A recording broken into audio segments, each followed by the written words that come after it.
azafady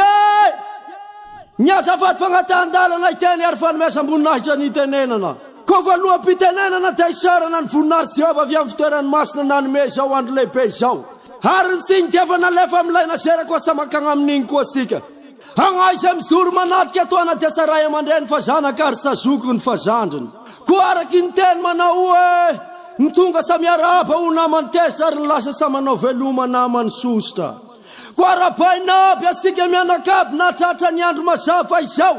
ny ray aman-dreny loloavagna tapony loha ny zoko maleo malasana ny zandro mahafakolanetana ko agnay sa ho lava resaka fa ny masoandro e langilangy samoany dia lasa ny eo aloha fa gnay tonga te iteran'Andriamanitra andrenanahary de Jehova ko ataonay tonodonaka afy nagnala kely ko tonga dia agny amivongana ko araky zao tandrovona hoe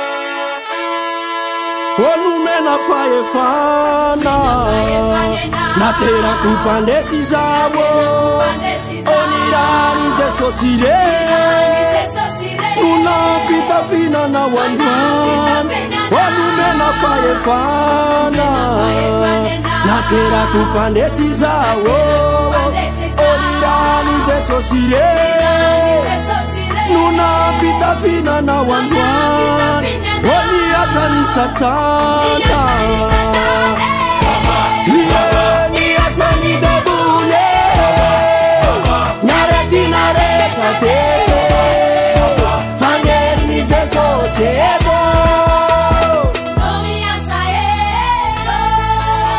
niasani satana niasani debule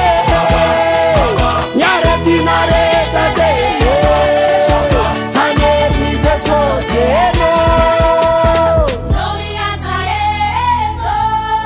onumena faefana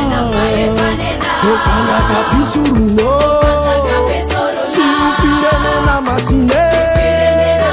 satie fapande sisikerete onumena faefana efana kapisuruno sifirene masine satie fapande sisikerete Niasani satana niasani debule nareti nareta tese fanerni Jesús ego niasani satana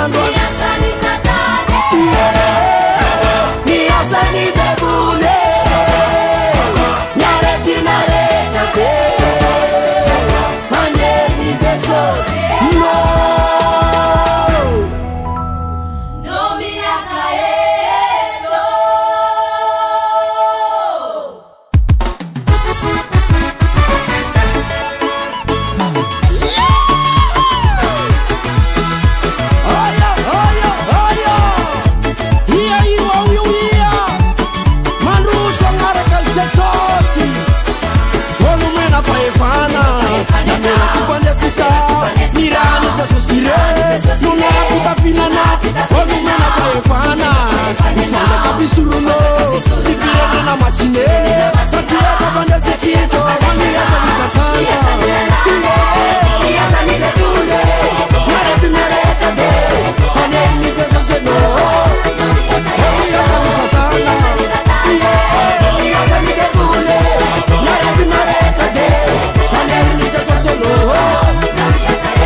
Gasy.